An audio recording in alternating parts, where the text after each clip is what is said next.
Neste primeiro painel inaugural vamos ouvir 4 intervenções sobre o tema promoção e mercados e por isso dou desde já a palavra a Mónica Ventosa, diretora-geral adjunta da APED, Associação Portuguesa das Empresas de Distribuição, que irá falar sobre o que o mercado e o consumidor querem.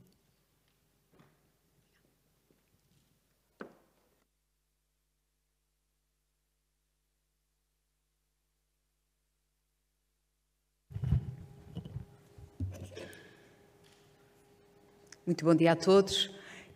É com muito gosto que a APED se associa a estas Jornadas Internacionais da Batata e agradeço desde já o convite na pessoa do Presidente e da Secretária-Geral da Por Batata. E pedia que fosse colocado o... Obrigada. Já foi aqui referido, foram efetivamente 2 anos bastante complicados, em que parte de 2020 foi passada em casa, depois tivemos o desconfinamento, voltámos a estar em casa, 2021 também algo semelhante, embora com um pouco mais de abertura, e aquilo que nós vos trazemos aqui hoje é um pouco a compra e o consumo da batata em Portugal nestes últimos 3 anos. Quisemos trazer 2019 por ser o ano pré-pandemia, 2020 o tal ano mais complexo e 2021 um ano já pautado pelo desconfinamento. Eu começava, no entanto, por apresentar a APED, não sei se todos conhecem, a APED é a Associação Portuguesa de Empresas de Distribuição, nós representamos um conjunto alargado de retalhistas, quer do setor alimentar, quer do setor não alimentar.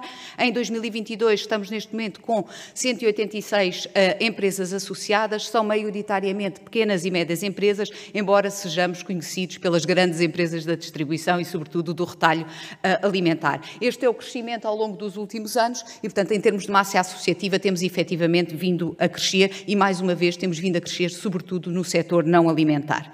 Só para terem uma ideia, o setor não alimentar vai desde a eletrónica de consumo ao têxtil, calçado, mobiliário, perfumarias, etc. Em termos de volume de negócios, ele é sobretudo maior no retalho alimentar, com 75% do volume de negócios total dos associados da APED.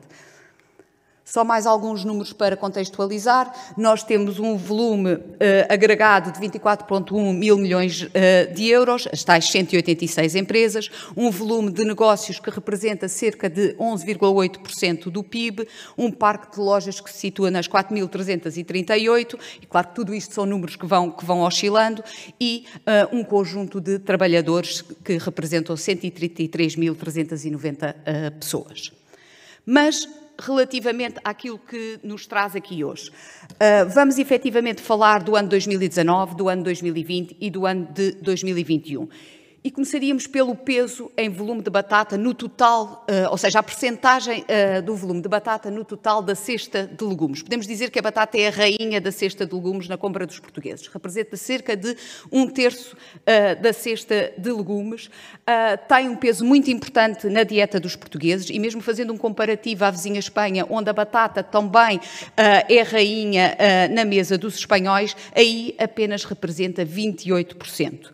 Podemos também dizer que este número tem vindo a aumentar desde 2019, cresceu em 2020 e voltou a crescer em 2021, pese embora em 2020 tínhamos estado em casa com muita parte da nossa alimentação a ser feita no lar e, portanto, houve aí um ligeiro decréscimo, mas depois, em 2021, já com o desconfinamento e já com refeições a serem feitas fora de casa, a percentagem do volume de batata no total dos legumes acabou também por aumentar. E temos aqui, efetivamente, alguns números que vão ser engraçados de interpretar.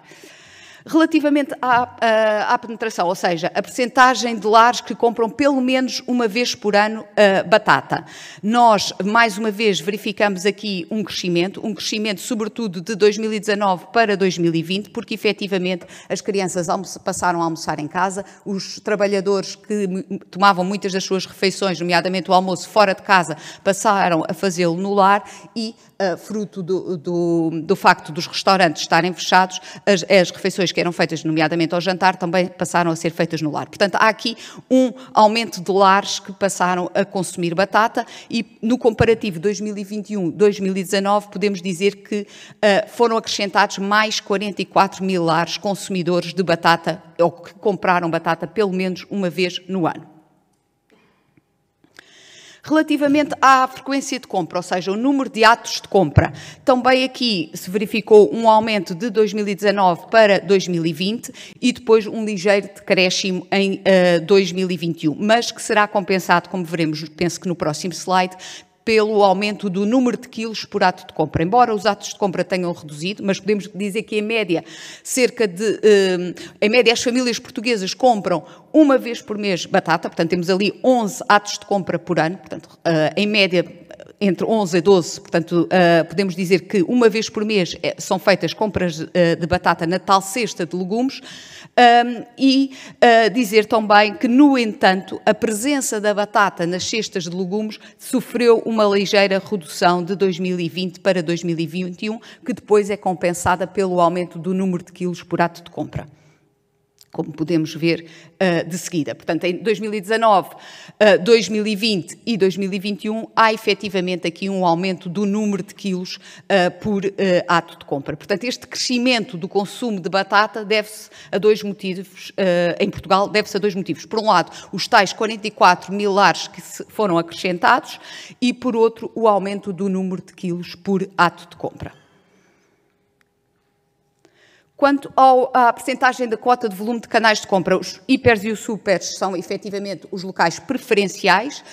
No entanto, o canal tradicional, portanto, os mercados municipais, as pequenas mercearias, voltaram a ganhar o peso que tinham antes da pandemia, situando-se agora nos 22,2%. O canal online praticamente duplicou, no entanto, continua a ser um nicho.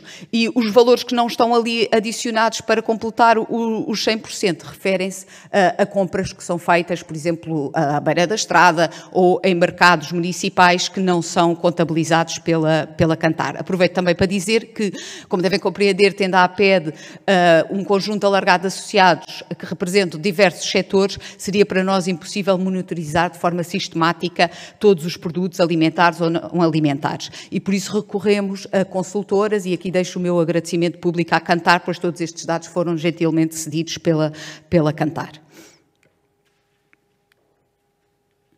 Outros aspectos. Salientar que, em termos de população e em termos de famílias ou lares que foram acrescentados àqueles que habitualmente consumiam batata, nós temos, sobretudo, os casais entre os 35 e os 49 anos com filhos e na região de Lisboa. E qual é o grande fator que levou à compra de batata ou de feijão ou de arroz? Foi a conveniência. Efetivamente, num período em que as pessoas tinham muito com que se preocupar, com a sua saúde, com o seu bem-estar, com a saúde dos seus, com o emprego, etc., precisavam e recorriam àqueles produtos que conheciam, que sabiam como confeccioná-los, sabiam onde os encontrar, não são produtos perecíveis, poderiam ser armazenados, poderiam fazer uma compra de maior volume em vez de fazer várias compras e, portanto, recorreram, e esse é o feedback que esta consultora recebeu também do painel de consumidores que normalmente monitoriza. Portanto, uma questão de conveniência. Infelizmente, e isso é o reflexo do facto de a batata não estar incluída em todos os cabazes ou ter diminuído a sua presença nos cabazes de legumes, é o facto de, pese embora o número de campanhas que têm sido feitas e que a APET desde o início tem também promovido junto dos cidadãos, a batata ainda não é considerada como um produto saudável, ou seja, não entra nos prioritários. E daí as opções, numa preocupação que está no mindset do consumidor português neste momento de saúde e bem-estar, outros legumes têm sido, ou outros hortofrutícolas têm sido a preferência do consumidor em detrimento de outros como a batata, mas de qualquer forma estes números são bastante positivos e a tendência, parece-nos a nós que veio para ficar, a tendência de consumo veio para ficar. Falta-me aqui um slide. Vou voltar para trás, se possível.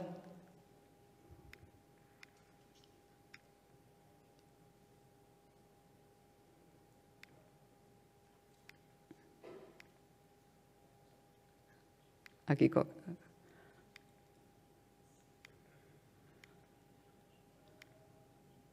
Não tem importância. Dizer apenas que, nessa perspectiva também de saúde e bem-estar, e pelo facto de, em 2020, as famílias terem estado confinadas, houve aqui uma preocupação com a saúde, com o bem-estar, com a alimentação saudável e foram criados novas formas e novas abordagens à batata na sua confecção. Foi valorizado, por exemplo, o vapor, foram valorizados os guisados em detrimento de outras formas de confeccionar. No caso das sopas, onde a batata é comumente utilizada, foi também dada preferência aos cremes de cenoura, aos cremes de alho francês, com uma menor quantidade de batata, ao invés das sopas tradicionais de legumes.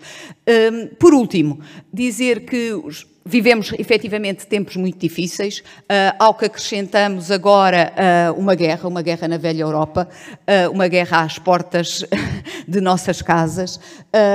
Temos taxas de inflação apresentadas esta semana e relativas ao período homólogo do ano passado, que nos aproximam dos outros Estados-membros, quando até aqui tínhamos uma vantagem significativa nesses valores. Temos aumento de preços na generalidade dos produtos alimentares e não alimentares, com perspectivas de poderem vir a crescer até cerca de 30%. No passado domingo, Paulo Portas, num telejornal, apresentava números do INE relativo ao aumento de preços e, no caso da batata, em comparação ao período homólogo do ano passado, havia um aumento de 6%. Não era o maior, mas é muito significativo quando estamos a falar de um produto mainstream, de um produto que é utilizado por todos os consumidores e que tem a penetração que tem nos lares portugueses. Com isto, dizer que também nestes momentos de crise financeira, de crise económica, de falta de emprego, de falta de poder de compra por parte do consumidor, há certamente recurso àqueles produtos que são chamados os produtos que saciam, como seja o arroz, como seja as massas, como seja o feijão, como seja a batata. Portanto, acreditamos que também por essa via o consumo da batata, que se manteve e até cresceu face a 2019, pré-pandemia, venha a manter-se e venha a crescer ainda mais. Mas dizer, sobretudo, que é nestes momentos que é importante manter o diálogo institucional com o Governo, com as entidades sobre a tutela do Governo, no qual a APED participa, sempre participou, e o diálogo entre associações e nas fileiras. E, portanto, contem connosco, vamos estar disponíveis para ouvir os produtores, para ouvir a indústria e, com eles, trabalhar no sentido de continuar a distribuir valor, a transferir valor para o consumidor e a transferir valor para as nossas empresas, para o tecido empresarial Portugal, fazendo com que os produtos portugueses cheguem cada vez mais às mesas dos cidadãos, porque são produtos efetivamente de grande qualidade e porque é muito importante para todos nós, enquanto país, manter quer a sustentabilidade social, quer a sustentabilidade económica, quer a sustentabilidade ambiental. Contem com a APED. Muito obrigada. Muito obrigada. De seguida vamos ouvir Gonçalo Santos Andrade, Presidente da Portugal Fresh, sobre vendas online e mercados de futuro.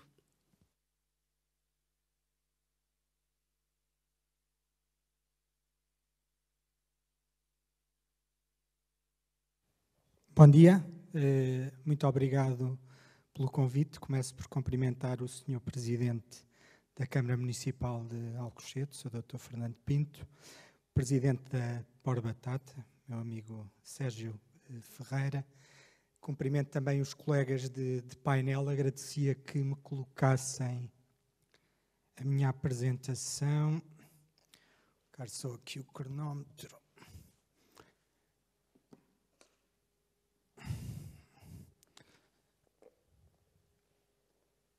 Bem, começar por dizer que nós vimos de 2 anos de pandemia, vimos de uma seca extrema e agora só nos faltava mesmo uma guerra. E o setor agroalimentar foi um dos motores económicos da União Europeia e deve, de uma vez por todas, ser respeitado como tal. Os consumidores na União Europeia, embora com 2 anos de pandemia, com 1 ano de seca extrema e com a guerra, tiveram sempre acesso a produtos de elevada qualidade, sempre com segurança alimentar e a preços acessíveis. Mesmo agora com alguma inflação, mas os consumidores beneficiaram de uma política agrícola comum que quem beneficia diretamente com esta política agrícola comum são os consumidores. E nós temos que saber passar esta mensagem. Nós, a seguir à Segunda Guerra Mundial, um orçamento médio familiar aplicava 60% a 70% em produtos alimentares. Nós, neste momento, o orçamento familiar a nível da alimentação não chega a 20%. E, portanto, há que dar esta importância devida aos agricultores portugueses. Por outro lado, é muito importante nós comunicarmos bem. Nós, neste momento, temos um setor que baseia todos os seus negócios no conhecimento e na inovação, respeitando um equilíbrio adequado entre a sustentabilidade ambiental, social e económica.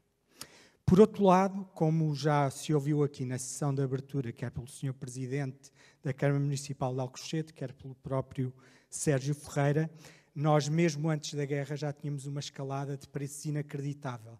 E o que nós reclamamos não são apoios diferentes dos outros agricultores da União Europeia. Nós só queremos ter as mesmas ferramentas para conseguirmos competir no mercado cada vez mais global. A questão da guerra ainda veio inflacionar mais a questão, por exemplo, da energia, que já vai em 5 vezes do preço de há um ano atrás. A nível dos combustíveis, continuamos com 40 a 50 cêntimos mais do que os nossos colegas espanhóis, e mesmo a nível das matérias-primas, quando sabemos que temos, por exemplo, produtos como as couves, que o valor por quilo da caixa e do transporte é superior ao valor do produto. Para vos dar uma ideia, não sei porquê, mas desformatou aquele gráfico, mas estejam descansados, que eu sei os números de cor. Portanto, nós atingimos 3.841 milhões de euros de valor de produção, quando em 2010 o valor da produção era de 2.200 milhões de euros. Nós também tivemos mais do que a duplicação nestes últimos 10 anos do valor das exportações. Nós exportávamos 780 milhões de euros em 2010 e exportámos 1.731 milhões em 2021. E, portanto, isto é uma resposta que realmente o setor modernizou-se, o setor não parou e mesmo nesta altura de pandemia, em termos de valor da produção, cresceu 17% de 2020 para 2021. Os nossos principais mercados são os mercados da União Europeia, também como o Sérgio referiu há pouco. As nossas exportações, 81% vão para a União Europeia a 27%. Atenção que desde fevereiro de 2020, mesmo o Reino Unido já é considerado país terceiro. E, portanto, nós temos uma grande dependência, principalmente do mercado espanhol, que no fundo é a continuidade do nosso mercado doméstico, e nós temos que encarar muito o mercado local como a extensão, o mercado ibérico, e mesmo quando nos falam de cadeias curtas, nós temos que saber que, embora o mercado português seja muito importante, nós só temos 2% dos consumidores da União Europeia. E ainda por cima, infelizmente, com baixo poder de compra. Portanto, o nosso mercado local e as nossas cadeias curtas é a nossa linha de Lisboa a Helsínquia. E nós temos que ter este discurso, porque nós temos que ter sempre uma visão global do nosso mercado. O setor exportou para 142 países. Olhei para a situação da batata, não está aqui, por exemplo, a batata de semente, que dariam um conjunto de exportações de cerca de 17 milhões de euros em 2021, mas os mercados são parecidos também a nível da dependência dos mercados externos da batata. Trouxe este slide mais para partilhar convosco o que se passou em 2021 e trazer também algum otimismo, porque se há setor que vai conseguir nestes próximos 8 anos crescer muito o consumo mundial, é o setor das frutas e legumes.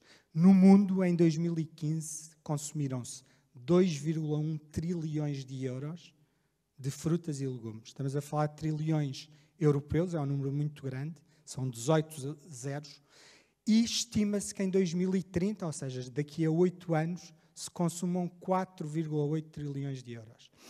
Evidentemente que a geografia das compras mundiais vai mudar, principalmente devido às demografias. Mas a Europa vai aumentar em valor, mesmo diminuindo em termos percentuais, porque os consumidores são menos na perspectiva mundial. Outra das situações interessantes é que o que se comprava online em 2015 era apenas 1% das compras mundiais das frutas e legumes é que era pelo canal online. Na altura em que se fez este estudo, em 2018, previa-se que as compras online de frutas e legumes, estamos sempre a falar de frutas e legumes, não estamos a falar no global, atingiriam 7% em 2030. Com a pandemia, veio acelerar a questão da compra online e, portanto, estima-se que chegue aos 10% a nível dos canais de negócio. Por outro lado, nós quando programamos as nossas vendas e olhamos para os nossos mercados, convém termos uma realidade do que é que se passa no mundo. E eu gosto muito de consultar este site, que é o populationpyramid.net, que vos aconselho a olharem para ele. Isto é a situação que nós temos neste momento no mundo, ou seja, a China lidera em termos de população. A população mundial, neste momento, são 7,95 mil milhões de pessoas e, seguido da Índia, portanto, o mercado asiático já domina cerca de 50% do mercado mundial. E depois convém olharmos o que é que vai ser, mais uma vez, vêm ali os números um pouco desformatados, mas se olharem, nós temos aqui uma realidade. Isto não aponta. Bem, do lado esquerdo em cima, portanto, tínhamos o 2022, temos o 2030, que já vamos ter 8,5 mil milhões de consumidores no mundo e em que a Índia já passou a China daqui a 8 anos. E depois, se olharmos mais para a frente, ainda conseguimos ver a diminuição da importância da Europa neste cenário global. Por outro lado, nós podemos olhar com otimismo para a questão do consumo, não só pela demografia mundial aumentar, mas pelos hábitos de consumo. Os consumidores estão cada vez mais cientes que necessitam de dietas equilibradas, saudáveis, em que a batata seguramente entra e que estão mais aptas a fazer o seu exercício físico, e nós temos que saber comunicar para estas novas gerações. Estas novas gerações têm hábitos de consumo completamente diferentes. E se nós não soubermos como é que eles compram, é muito difícil conseguirmos vender os nossos produtos. Nós precisamos de estratégias de comunicação para conseguirmos atingir este género de consumidores. O canal online, a nível dos frescos, por vezes temos sempre grande receio. Os frescos é diferente, os frescos não se vendem online, mas nós temos casos de grande sucesso, quer nos Estados Unidos, com a Fresh Direct, quer na Ásia, com a Fruit Day. Bem sabemos que logisticamente é muito diferente. Eu ainda antes da pandemia estive com a minha família em Nova Iorque de férias e encontrei 2 carros da Fresh Direct na Quinta Avenida e eu sou o chato lá de casa, eu entro em todos os supermercados, vou ver os preços das frutas e legumes, portanto a família normalmente anda sempre, já vai mais à frente na avenida. Mas desta vez encontrei 2 carros da Fresh Direct para fazerem entregas de encomendas de produtos frescos. E o interessante deste conceito é que a Fresh Direct, mais de 70% do portfólio de vendas são produtos frescos. Carne, peixe, leite, frutas, legumes. E eu fui perguntar ao motorista quantas avenidas é que forneciam com aqueles 2 carros. Se era a Quinta Avenida e a Sexta, quantos prédios iam fornecer. E o senhor virou-se para mim a rir-se quase e disse: olha, Isto é para este condomínio de 3 prédios, é o meu carro e metade do carro que vem atrás. E, portanto, logisticamente, estas situações também são muito diferentes, porque na Ásia e em Nova Iorque há cidades em que logisticamente a compra online é muito mais apetecível. Até porque nós chegamos aos supermercados em Nova Iorque e arranjar uma peça de fruta a menos de $1 por peça é uma missão impossível. E, portanto, a aptidão para comprar a um valor mais conveniente é muito grande com a questão da compra online. Por outro lado, temos que ver as tendências, nós temos que nos focar muito no mercado da União Europeia e na União Europeia, por exemplo, nos países nórdicos, há um hábito muito grande de, nas cozinhas, as pessoas já terem frutas, legumes, e nós temos que também olhar para essas tendências e saber como é que vamos vender a este género de consumidores que têm hábitos radicalmente diferentes dos hábitos a que nós estávamos habituados. E por isso é muito importante ir aos mercados e ver. Nós, por exemplo, com a pandemia, ainda não voltámos ao mercado asiático, que vamos voltar em setembro e depois em novembro à Ásia Fruit Logistic. A última vez que estivemos em Xangai, normalmente eu faço sempre o percurso no dia antes para ir à feira, para tentar perceber quanto tempo vou demorar, porque eu sou um fanático e um doente com horas, e então fui fazer o trajeto do hotel até ao evento e demorava cerca de 14 minutos. Portanto, no dia a seguir, no primeiro dia de feira, pensei, bem, se sair com 2 horas antes, seguramente vou chegar a horas. E então eu saí com 2 horas antes para o evento. Cheguei 20 minutos atrasado. É inacreditável o movimento de massas. Os asiáticos têm hábitos completamente diferentes. Estamos num mundo que nos temos que habituar a situações diferentes. Nós, quando estivemos em Xangai, antes da pandemia, no passeio já havia sítios para quem vai ao telemóvel e sítios para quem não vai ao telemóvel. E nós temos que conhecer os mercados, senão nunca vamos conseguir vender adequadamente para este género de consumidores. E por isso a importância de fazermos missões empresariais, de fazermos ações de promoção e ações de prospecção. Para isso, mais um slide desconfigurado, é preciso cooperação empresarial. O nosso país é um país pequeno, nós ainda tivemos há 2 semanas num programa da AES Business School em Santo Telmo, em que o Sérgio também participou, e que os espanhóis tivemos a estudar 3 casos do setor primário, portanto, o setor da produção, e o principal problema dos espanhóis era a escala da oferta. Ou seja, se nós não nos mentalizarmos que, a nível das frutas e legumes, só temos 25% do setor organizado, só 25% do volume de negócios passa por organizações de produtores e que a média europeia está praticamente nos 50% e que as nossas empresas são muito pequenas, nós nunca vamos ter poder negocial. Nós, por exemplo, na Bélgica, a organização já passa aos 90%. Quando algum supermercado quer produto belga em quantidade, ou se entende com aquela organização de produtores, ou não tem produto.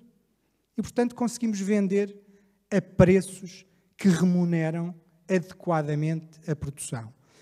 Nós, se compararmos a Bélgica, que é um país mais pequeno que o nosso, por exemplo, a nossa maior organização de produtores, que eu fui um dos sócios fundadores, em 2005, fundámos a Luz ao Morango, éramos 5 produtores e faturámos em 2005 5 milhões de euros.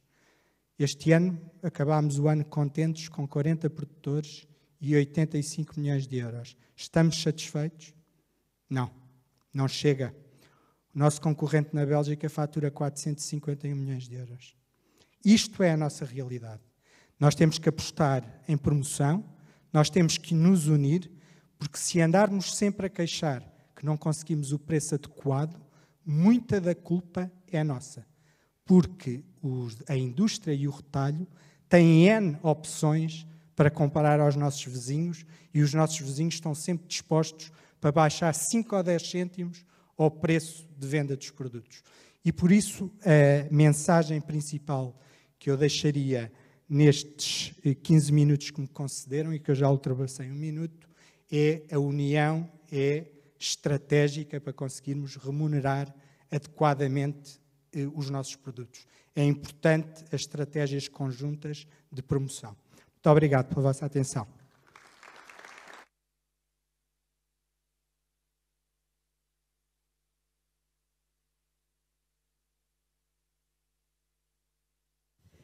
Obrigada. Passo então a palavra ao professor de Política Comercial e Marketing da AES Business School, Ramiro Martins, que dedica a sua apresentação ao marketing em contexto empresarial agrícola. Bom, muito bom dia. Tenho, obviamente, a agradecer o convite para estar aqui nestas jornadas, mas tenho de confessar uma coisa. Quando o Sérgio Ferreira, que participa dos programas da escola, veio ter comigo e me convidou para estar presente aqui nestas jornadas, eu fiquei aflito. E fiquei aflito por uma razão muito simples. Eu disse, meu Deus, eu não percebo nada de batata. Eu não tinha acesso, como a Mónica Ventosa, aos dados da associação, não tenho dados, não tenho conhecimento do produto. O que é que eu vou lá fazer? Bom, de facto, fiquei aflito. Depois comecei a pensar, talvez, eventualmente, e só pedir se me ponham a apresentação, por favor. Comecei a pensar, bom, quer dizer, sobre este produto e sobre esta indústria, eu percebo relativamente pouco, mas talvez eu possa aqui ter uma oportunidade de então explorar alguma coisa onde já tenha trabalhado algo na vida. E daqui nasceu esta primeira questão. É verdade que eu não percebo nada de batatas, mas uso-as com frequência e, como gosto de cozinhar, de facto, vou comprá-las. Como é que eu as distingo umas das outras? Vocês seguramente saberão distinguir. Eu, muito mal. Mas aqui, de facto, distinguir um produto de outro produto talvez seja um espaço onde tradicionalmente eu movimento. Nas sessões da escola, aliás, todos os que passaram por lá sabem que um dos momentos mais crucial dos programas é o momento em que eu falo de um conceito que é a chamada variável diferencial. E o que é a variável diferencial? Bom, a variável diferencial é essencialmente uma pequena característica que uma organização tem que lhe dá uma vantagem competitiva. Fantástico. Nós podemos ter, eventualmente, 2 produtos que são rigorosamente iguais, 2 produtos iguais, todos vendidos ao mesmo preço, mas uma empresa consegue fabricar esse produto a 50 cêntimos e outra consegue fabricá-lo a 40 cêntimos, ambas a vendem a 1 euro. É normal que os consumidores, olhando para esse produto, não distingam uma da outra e que a cota de mercado se estabeleça razoavelmente em 50% para cada uma delas. É verdade que aquela que fabrica a 40 cêntimos tem uma vantagem competitiva sobre a outra, porque por cada garrafa de água que seja vendida, leva uma reserva para o futuro de 60 cêntimos. Fantástico. Mas para o consumidor, o que é que isso lhe interessa? Ele não vê nenhuma vantagem. Para ele é relevante comprar uma ou comprar a outra. Ora bom, quando nós nas organizações temos uma diferença que é vantajosa para nós como organização, mas ao mesmo tempo o cliente olha para ela e percebe que é vantajosa para ele, temos a tal dita cuja variável diferencial. E é essencialmente esse o tema que eu queria aqui começar por comentar hoje convosco, por causa disto.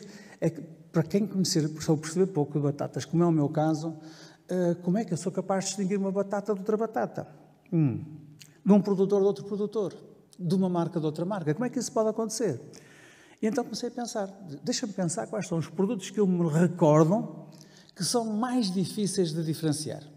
Pode haver que haja assim com um grau de dificuldade como aquilo que eu estou a encontrar neste. E então, quando isso aconteceu, disse, olha, primeiro com o leite, nós temos agora muitos tipos de leite, mas mesmo assim, não é suficientemente complicado para diferenciar um do outro, até porque as origens são diferentes. Mas depois lembrei-me particularmente de um que, ao longo da minha vida, confrontei como dizendo, não, este é muito difícil, até quase de vender, não é só diferenciar. Lembrei-me de uma coisa, que são os seguros de funeral. Não é? Como é que se consegue vender um seguro de funeral, não é? Dizer, olha, sabes, qualquer dia vais morrer, não é? E melhor é prevenir-te e vais a comprar um produto que é para não deixar as despesas para aí fora. Bom, este produto, de facto, não é exatamente fácil É melhor fazer um seguro quando uma criança nasce. Agora, um seguro funeral não é coisa fácil. Bom, mas mesmo assim, quando temos um produto tão difícil quanto este, é sempre possível, através da criatividade, através da imaginação que nos caracteriza, encontrar uma solução. E eu tenho aqui esta solução para partilhar convosco. The most beautiful words are often spoken when someone has passed away. Such a shame because the person they talk about can no longer hear them. For the funeral insurance company Dela, we came up with an idea. Why wait until it's too late? Say something wonderful today. We gave people the opportunity to say something wonderful to someone they really care about, and they were completely taken by surprise. We filmed speeches with hidden cameras and created some extraordinary commercials with real people, no actors, honest and sincere. Ik wil graag iets opdragen aan mijn lieve ouders die hier zitten. Bedankt mam en pap dat jullie je leven in Iran hebben achtergelaten voor mij. Om mij een leven te kunnen bieden waar ik altijd van heb gedroomd. En waarvan ik nooit had gedacht dat het werkelijkheid zou worden. Ik wil jullie heel erg bedanken voor jullie moed en jullie doorzettingsvermogen. En voor alles wat jullie voor mij hebben gedaan. Pa, ik wil je bedanken voor de mooie jaren hier. En dat niet alleen. Ik ben nu een aantal maanden getrouwd en je hebt mij enorm geholpen met klussen. Eigenlijk sta je altijd voor me klaar. Pa, ik zeg het niet vaak, maar ik hou van je. Je bent een super zoon in moeilijke tijden en in gewone tijden. Dank je wel, lieve jongen. Then we gave everyone in Holland the chance to show their love and affection. We made ads with just the word dear. You were invited to fill in the rest yourself. The people of the Netherlands made immense use of this opportunity and uploaded their beautiful words to our special website. You could also share your words via the website or via Facebook. But we went further. From the written ads, we made posters for outdoor. Each poster was unique and was displayed in the area where the person it was meant for lived. And we went even further. On New Year's Eve, we gave people the chance to express their love live on TV. A wave of beautiful words swept over Holland, and we got the message across. It was picked up, talked about, and acted on. And the result? Dela captured a place in the list of top 10 best-known brands in Holland, and the amount of insured capital grew by 50%. But the best result is that Holland grew a bit more beautiful. Why wait until it's too late? Say something wonderful today. Dela, for each other. Ou seja, isto são obviamente boas perspectivas para qualquer produto mesmo difícil de diferenciar. E, portanto, no caso aqui dos legumes, eu admito que muitas crianças até sejam capazes de, não gostam tanto de comer fruta e tal, mas há muitas maneiras de lhes apresentar os produtos de forma criativa, de forma que os incentive a consumir. Portanto, a criatividade humana nesta matéria é realmente poderosa para nós conseguirmos diferenciar produtos que à partida nos parece difícil diferenciar. E porquê diferenciar? Bom, quando nós sentimos que há uma vantagem competitiva ou uma variável diferencial determinada que é vantagem para o consumidor, há uma coisa que nós temos de ter em devida conta, é que ele vai estar disponível para pagar mais. E quando essa variável diferencial ou essa diferença está indexada a uma marca, na sua mente fica retido que aquele produto tem vantagem para ele e ele quase instintivamente fica disponível para despender mais do dinheiro que tem na sua carteira em nosso favor, pagando um produto mais caro. E claro que aqui como foram apresentadas, digamos, as dificuldades de um país pequeno, com uma dimensão relativa com os outros mercados, o facto de sermos capazes de vender os mesmos produtos com mais valor acrescentado e debaixo de uma determinada marca que permite vender com preços mais elevados, parece-me razoavelmente interessante. Bom, portanto, a questão é como saber apresentar o produto de uma forma que o cliente veja um valor superior naquilo que compra. Eu não vou querer explicar-vos isso, seguramente não sei, seguramente não seria capaz de uma sessão em que me pediram para estar cerca de 15 minutos convosco a apresentar as soluções nessa matéria, mas uma coisa é certa, eu tenho aqui também um outro exemplo de como é possível ir diferenciar uma coisa que à partida não seria óbvio. The business of growing fruit is complex and tedious. One Japanese farmer has the process down to an art, quite literally. Mr. Kimura from Kumamoto Prefecture has been credited with successfully growing the world's first heart-shaped watermelon. Kimura worked for many years growing standard round watermelons, but his curiosity was piqued after a neighbor mentioned that it would be interesting to see a watermelon shaped like a heart. From that point on, Kimura saw it as a challenge. He immediately began researching how and if it could be done. Kimura didn't only focus on the appearance, it had to taste good too. Countless hours of reading helped him learn the differing methods of cultivating along with the best soil conditions, moisture levels, and atmospheric temperatures. After years of research in addition to trial and error, Kimura finally succeeded. Today, the heart melons are a reality. They are said to have a crunchy consistency with perfectly sweet juices. When asked about the driving force behind his determination for the heart-shaped watermelons, Kimura simply stated, "I want my customers to eat something delicious." Bom, então a pergunta, está bem, mas isto aplica-se a seguros de funeral, uma coisa complicada, aplica-se a melancias, como é que se pode então aplicar ao produto específico aqui que temos nas nossas mãos? Bom, aqui a teoria vem em nossa ajuda e esta parte eu quero partilhar convosco. De facto, quando nós pretendemos criar uma determinada diferenciação num produto, a resposta típica vem, olha, tens de inovar. Eu confesso que às vezes fico assim um bocado incomodado com este conceito de inovação e, essencialmente, porquê?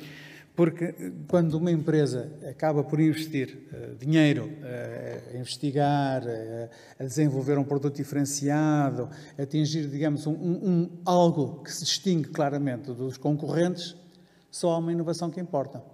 É aquela que não é fácil de copiar.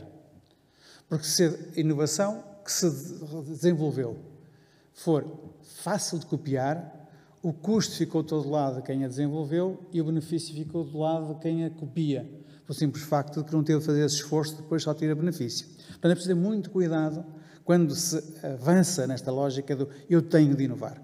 Sim, se o produto final for bastante difícil de copiar pelos outros, se eu ficar com uma patente, se eu ficar com um saber que os outros não podem copiar, então aí sim vale a pena investir em inovação, porque vamos um passo à frente e os outros terão de passar, digamos, fazer um esforço equivalente para ter um produto como o nosso. Mas é por isso que, digamos, a inovação é positiva, mas não toda.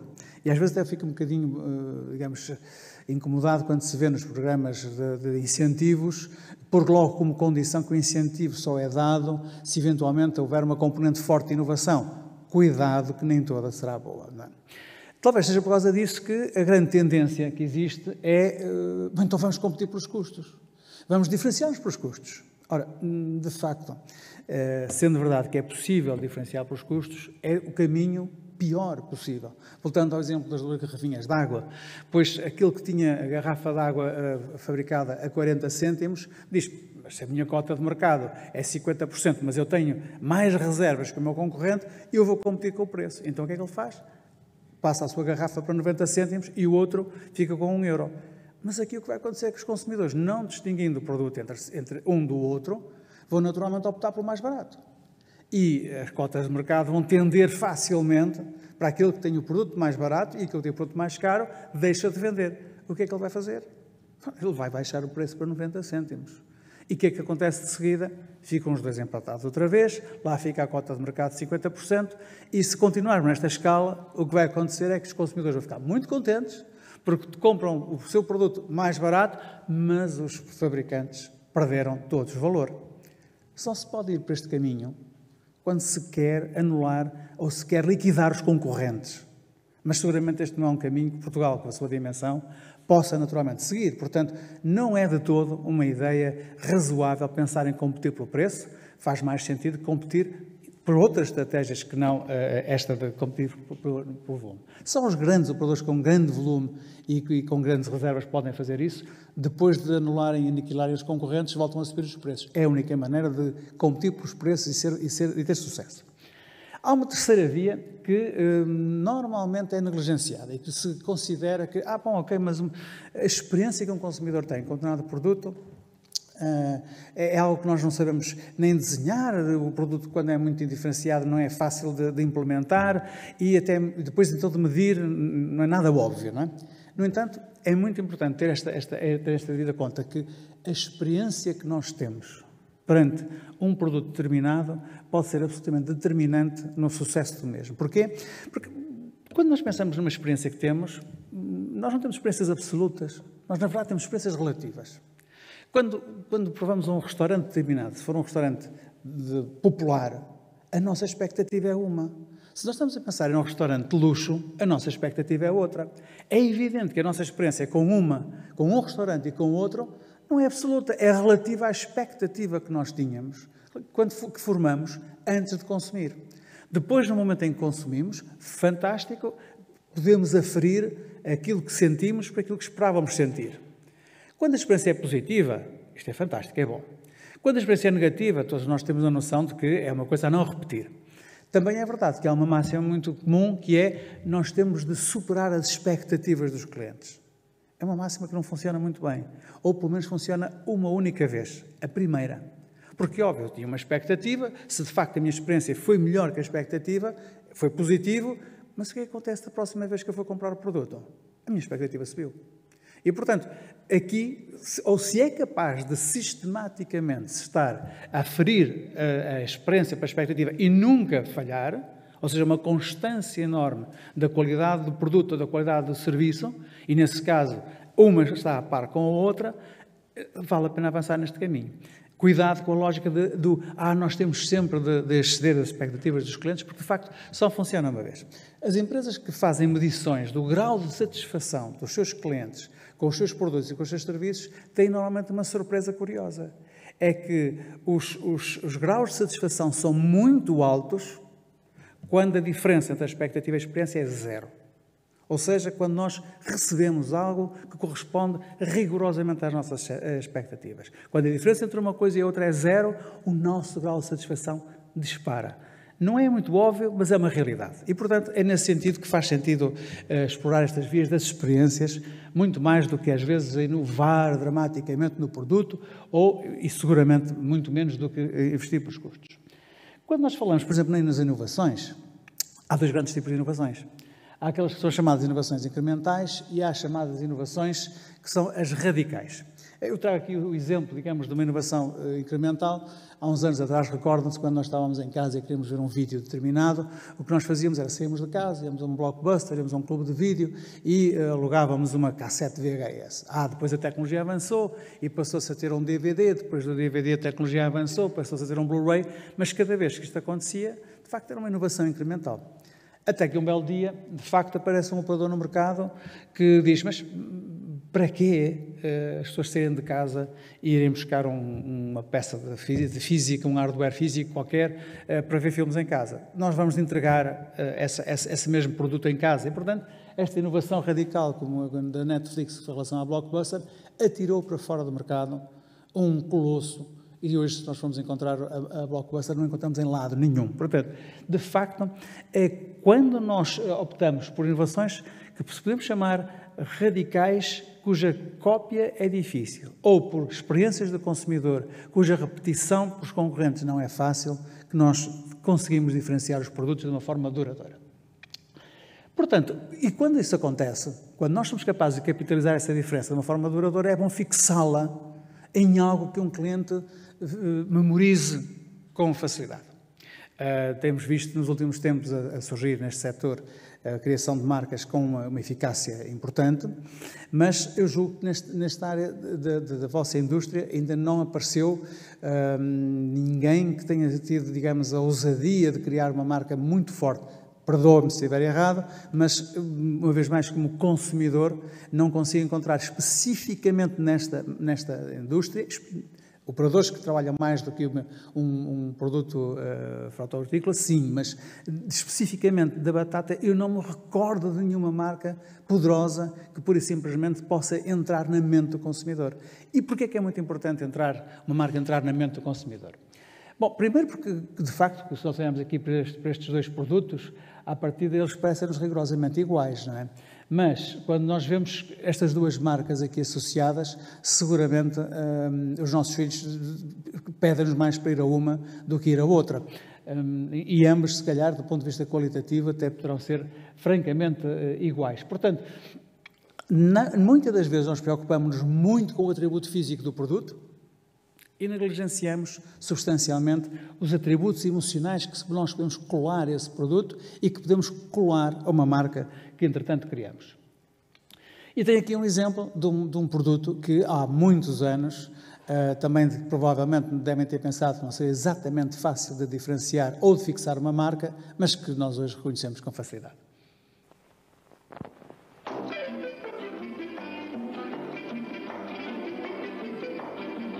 I'm Chiquita Banana and I've come to say bananas have to ripen in a certain way, and when they're flecked with brown and have a golden hue, bananas taste the best and are the best for you. You can put them in a salad.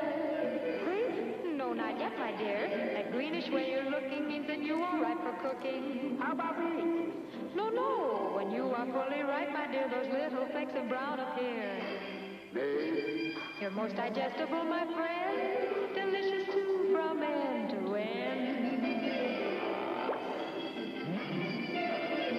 You can put them in a pie, any way you want to eat them. It's impossible to beat them, but bananas like the climate of the very, very tropical equator. So you should never put bananas in the refrigerator. Bananas are a solid food that doctors... Muito bem, de facto, esta Chiquita Banana, até encontramos aqui quase ao lado aqui uma Miss Data, que são uma candidata a fazer concorrência à Chiquita. Bom, a verdade é que quando nós temos uma marca, depois também temos uma certa tendência a imaginar que a forma como nós a comunicamos não necessita de história. E eu posso-vos garantir, não há nada que se fixe melhor na nossa memória do que uma história que se conta. Aliás, é assim que nós adormecemos as nossas crianças, não é? Nós adormecemos as nossas crianças à noite contando-lhes uma história, fixamos-las através de uma história. E, portanto, quando nós criamos uma marca, é muito importante que associada a ela esteja uma história credível, que pura e simplesmente possa ser associada e que possa ser contada e propagada. Portanto, é preciso capitalizar esta diferença numa história. Portanto, às vezes, uma vez mais, não é as características físicas do produto que importam, são as tais características emocionais e as próprias histórias que se podem contar acerca dessa própria marca. Por outro lado, e regressando um pouco às experiências, será que nós podemos imaginar que uma batata pode gerar experiências? Bom, eu deixo agora, digamos, aos criativos que vocês seguramente irão tentar encontrar para vos apoiar nestes processos, a capacidade de encontrar. Mas talvez há aqui alguns ingredientes, os alicerces das experiências que podem ter sido em conta quando queremos começar esse processo. Portanto, será que podemos ter experiências inesquecíveis com uma batata? A primeira coisa é, olha, primeiro, a batata só pode ser uma experiência inesquecível se eu conseguir distinguir uma de outra. Portanto, esse processo é o ponto de partida fundamental. Depois, é preciso que nesse processo de diferenciação se gere uma relação de confiança entre o consumidor e essa marca e essa batata, não é? Portanto, eu vou chamar aqui assim como uma marca a minha batata, não é? Gerar uma relação de confiança entre o consumidor e o produto. Depois, obviamente, a experiência tem de estar ao nível da expectativa e, portanto, o grau de satisfação com o produto tem de ser constante. Não pode variar. E tem de ser capaz também de regularmente surpreender. Um produto que tem uma expectativa e que gera uma expectativa e tem uma experiência, não pode ficar parado na constância dessa mesma igualdade, entre paridade entre uma e a outra. Tem de ser capaz de surpreender e, sim, regularmente positiva, mas com bases robustas para poder ser mantido. Não se podemos esquecer que o produto em si tem de ser capaz de estar a satisfazer as necessidades específicas. E as necessidades específicas podem não ser medido como consumir batata. As necessidades específicas podem ser como a usar, como a utilizar, como a conservar, como a transportar. E, portanto, os elementos de diferenciação podem vir de tantas fontes que a imaginação, uma vez mais, aqui terá de encontrar, não precisa de encontrar limites. Depois, é claro que quando um cliente se dispõe a pagar um pouco mais por um produto, ele também tem de ver que tem de ser reconhecido e por isso simplesmente tem de ser reconhecido nesse seu esforço. E quando o produto final é manuseado em casa, seguramente que tem o resultado de ser garantidamente um sucesso, não é? E por fim, uma relação contínua. Manter um cliente informado, manter um cliente com uma relação de emissor-receptor com regularidade é fundamental para manter uma relação viva e constante e positiva. E, portanto, esta questão da informação não é porque nós temos um produto que é uma batata, que por isso simplesmente não temos de nos preocupar com toda a envolvente emocional que podemos colocar num produto que, à partida, nos parecer difícil diferenciar. Portanto, qualidade adequada e equivalente a todos os canais e, portanto, e por fim, sim, tudo isto ser conseguido com uma boa relação experiência-preço. Nós, às vezes, preocupamos muito com a qualidade, a relação da qualidade com o preço. Eu diria, a qualidade é, uma vez mais, algo relativo, mas a experiência é apenas em relação à expectativa. E é essencialmente isto que eu vos queria, digamos, trazer e partilhar convosco. Termos em devida conta que as nossas propostas de valor muitas das vezes se fixam no produto e nós devemos fixá-las mais na parte emocional e, portanto, na experiência. E, por fim, portanto, aqui é um exemplo de como, uma vez mais, a mente do consumidor é o local, é o espaço onde todas as decisões se tomam e esse espaço onde todas as decisões se tomam é um espaço muito estranho. Vamos ver como isso é bem verdade. For 68 years, Shreddy cereal remained the same. Wheat squares. And that's what Canadians thought of when they thought of Shreddy's personality. Squares. Until now, under the guidance of the world's leading scientists, we created a cereal revolution, Diamond Shreddies. To promote this angular upgrade, we created a multimedia campaign that included a package redesign, outdoor, I get it, television.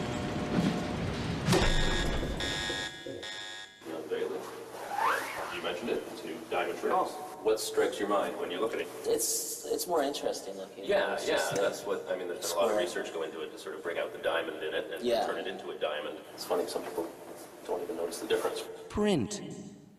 Droll. Funny. A website. Yes. Oh. And viral videos. But it's kind of like thinking about a 6 or a 9, like a 6. If you flip it over, it looks like a 9, but a 6 is very different from a 9. M and a W. An M and a W, exactly. Actually, when you don't see it, like when I sat there, you just look like you turn around its end, but when you see it like that, it's more interesting looking. Just try both of them. Take a square one there first. Which one did you prefer, first of all? First one. The first one? It had more flavor. Okay. That's interesting, because the first one was the diamond. The diamond one felt more crunchy. It's sort of out of a popping, sort of 3D effect. Canadians reacted instantly to the campaign, and the previously flat growth of Shreddies jumped to 18.6%. Within 24 hours of the launch, Canadians had taken to the web. I see this billboard, right? And it says, new Diamond Shreddies. New Shreddies Diamonds cereal. New Diamond Shreddies. Those are diamond-shaped Shreddies. Oh my god, like a Diamond Shreddy. Diamond Triscuits. They're worth the price. Simple marketing, really. I mean, anyone could think of it. They also said... Muito bem, pronto. Espero que isto vos tenha incentivado a pensar na diferenciação sobre o vosso produto e que, por isso, simplesmente, essa diferenciação depois seja capaz de ser contagiosa, como esta última campanha que tenho aqui para vos apresentar e para terminar a minha apresentação de um tom mais positivo possível.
Muito obrigada. Estamos mesmo na reta final do painel da manhã, cheio de valiosos contributos, e convido agora a Secretária-Geral da Por Batata, Sandra Pereira, a intervir sobre o projeto de internacionalização da batata portuguesa em mercados externos.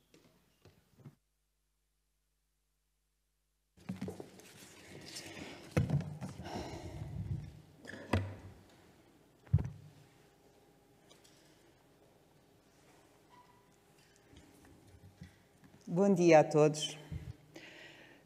Depois desta intervenção fantástica do Dr. Ramiro Martins, que nos deixou todos bem dispostos, só posso agradecer a vossa presença, a presença de todos os participantes aqui no Fórum de Alcochete e a todos os que nos seguem também online. Agradecer também aos nossos parceiros da organização e aos nossos patrocinadores também, bem como aos restantes colegas de painel, pelas suas excelentes apresentações. Sendo o mote para estas primeiras Jornadas Internacionais da Batata, o projeto, não poderíamos deixar de falar da nossa estrela em ascensão, a nossa Miss Tata.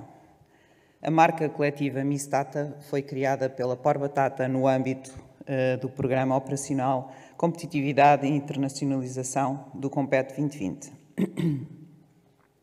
Este projeto tem o foco em 7 mercados estratégicos: França, Alemanha, Espanha, Holanda, Emirados Árabes Unidos, Polónia e Angola, e pretende dar resposta a algumas das questões e até sugestões já apresentadas pelos oradores anteriores.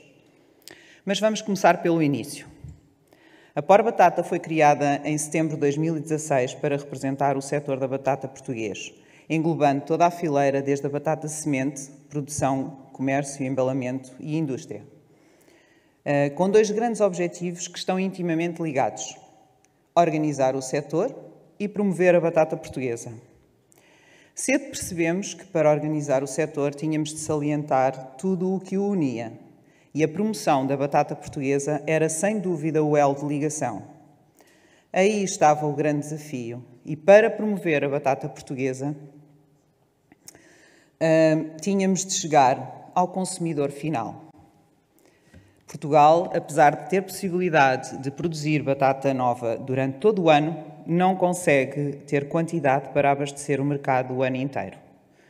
No entanto, existe uma janela temporal entre maio e agosto, em que, além de abastecer o mercado nacional, ainda há capacidade para exportar.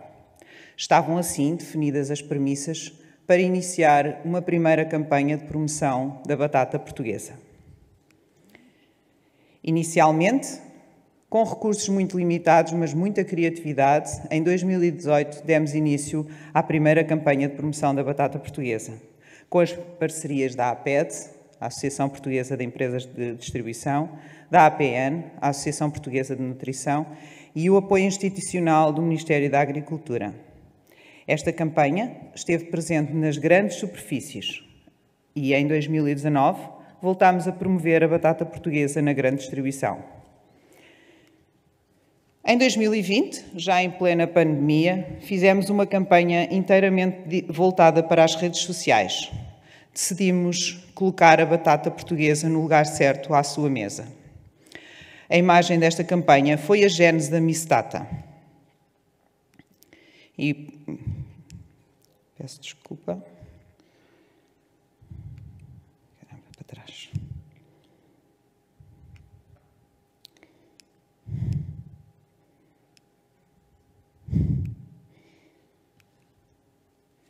Agora não funciona o vídeo.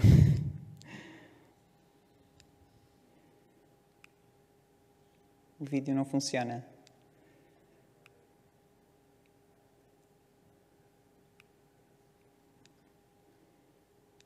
Eu queria vos mostrar o vídeo da campanha de 2020 para vermos um pouco. Ele não está a funcionar. Ah, já está a funcionar.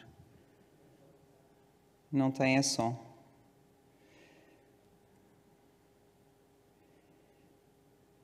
Ele deveria ter som.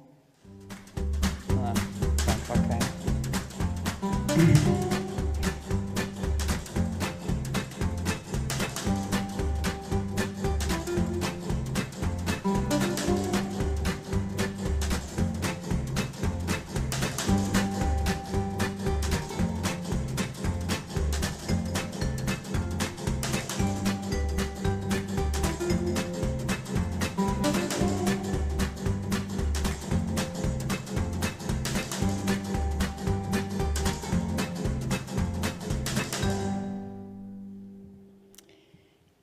E foi esta a campanha de 2020 que esteve presente então nas redes sociais. E assim, a Miss Data, com a ajuda da agência Varisto, a quem dirijo o meu agradecimento pelo fantástico trabalho desenvolvido com a Por Batata nestes últimos 5 anos, nasce oficialmente a 24 de novembro de 2020.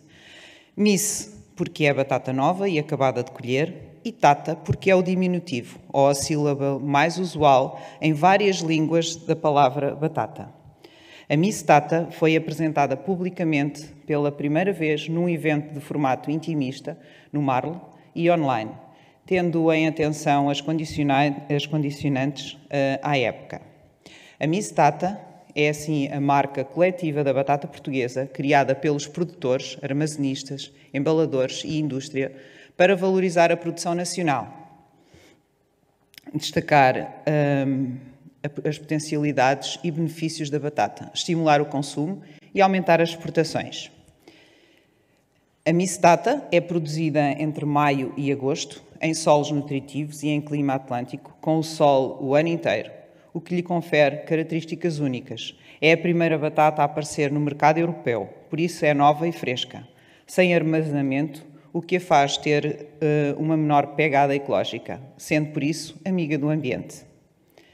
A Miss Data é uma excelente fonte de energia e de nutrientes. É saudável e nutritiva, indicada para um estilo de vida saudável e uma alimentação equilibrada, tendo um lugar muito especial na dieta mediterrânica. Dieta esta classificada pela ONU como Património Mundial e Imaterial da Humanidade, que se caracteriza por dar prioridade ao consumo de produtos frescos, sazonais e pouco processados.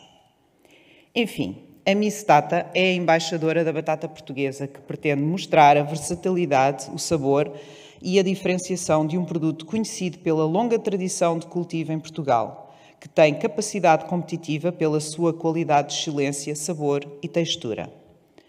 Estava assim criada a marca coletiva Miss Data, uma marca com personalidade, com identidade própria, que pretende se diferenciar das demais. Tem vindo a ganhar consistência e a confiança junto do consumidor atual, que tem a atenção e procura dar a resposta a um estilo de vida saudável, sustentável e amiga do ambiente. A partir daqui, todas as ações ligadas ao projeto de internacionalização que se desenvolvem em volta da Miss Data. Foram muitas as ações desenvolvidas com a Miss Data, desde o lançamento de selos de correio até à divulgação nos vários meios da comunicação social. Para abrir o apetite, fizemos vídeos com receitas originais e práticas com inspiração internacional para cozinhar batata. Claro está, sempre com a Miss Data como protagonista. Fizemos desde os nhoquis italianos, com um toque de queijo da ilha de São Jorge, até às tortilhas espanholas, com farinheira.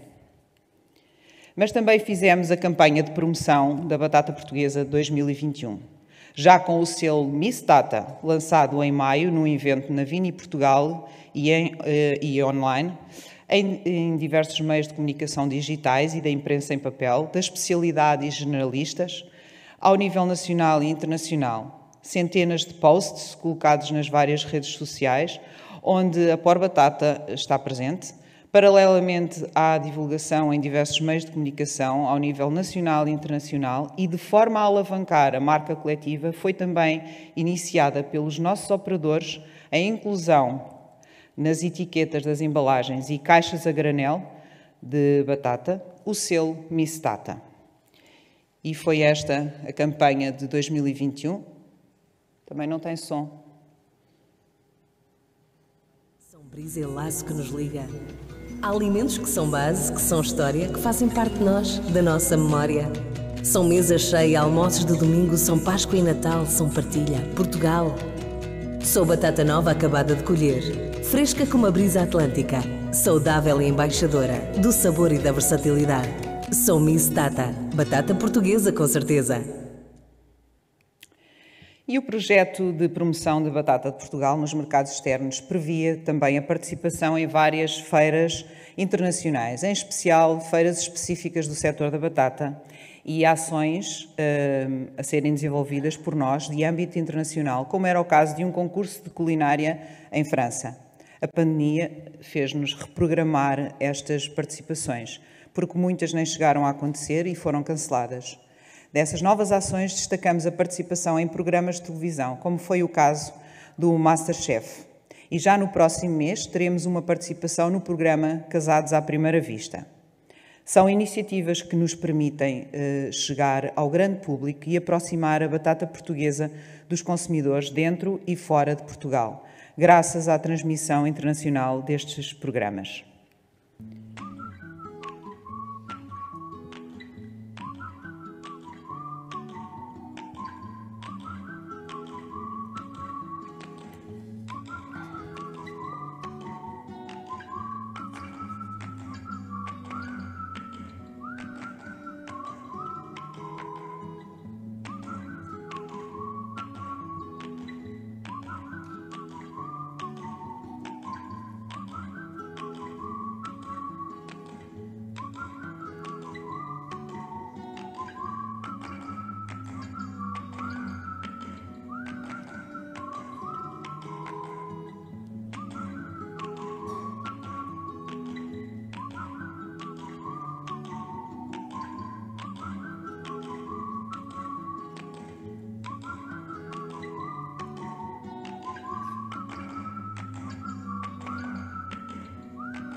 E apesar de muitas das feiras nacionais e internacionais terem sido canceladas, ainda participámos, por exemplo, na Agroglobal, nesta feira profissional realizada no Cartacho, em Santarém. Participámos com um campo de demonstração de variedades de batata, com um stand próprio, e onde tivemos a participação pela primeira vez da nossa mascote, a Miss Tata, que já devem ter visto lá fora, e que foi um sucesso, junto em especial dos mais pequenos. Depois de um ano de um ano de interregno, devido à pandemia, também participámos na Fruit Attraction, em Madrid, aqui em parceria com a Portugal Fresh, a quem muito agradecemos também esta parceria. E agora, já em 2022, participámos na Fruit Logistic, em Berlim, com um stand próprio e onde, mais uma vez, tivemos a participação da nossa estrela, a Miss Tata. E muito já fizemos e ainda queremos continuar a fazer, de forma a ativar e potenciar cada vez mais a marca Miss Tata. Pretende-se que a marca coletiva Miss Tata seja a marca que marca. Por isso, a Por Batata está empenhada em criar valor acrescentado à batata portuguesa e um ano e meio após o seu lançamento, a Miss Tata já é uma referência em batata portuguesa, nacional e internacional. Prova disso é que a Miss Tata foi a marca coletiva do ano, tendo ganho 2 prémios atribuídos por organizações do setor, uma da vida rural e outra do Cotton. E não há melhor reconhecimento do que aquele que é feito entre parceiros. A Miss Tata deu nome a um produto indiferenciado e de baixo valor comercial. É uma marca coletiva, e uma marca coletiva é sempre um elo de ligação dentro do setor, tornando-o mais forte e competitivo. Não me quero alongar mais, pois muito mais haveria por dizer, mas vamos deixar para o próximo evento, onde faremos o encerramento do projeto com as conclusões mais detalhadas. Por agora, quero só deixar uma mensagem a todos os operadores do setor da batata em Portugal. A próxima campanha de promoção da batata está prestes a ser lançada. Será já no final do mês de maio. Mais uma vez, pretende-se reforçar que a batata portuguesa é a favorita do consumidor. E este esforço só terá resultados com a adesão de todos os operadores. Só com uma estratégia conjunta podemos ser mais fortes e competitivos. Conseguimos chegar mais longe, aumentar o consumo e, consequentemente, as vendas. Por isso, a escolha é simples. Batata produzida em Portugal é a Miss Tata, a batata portuguesa, com certeza. Muito obrigada pela vossa atenção.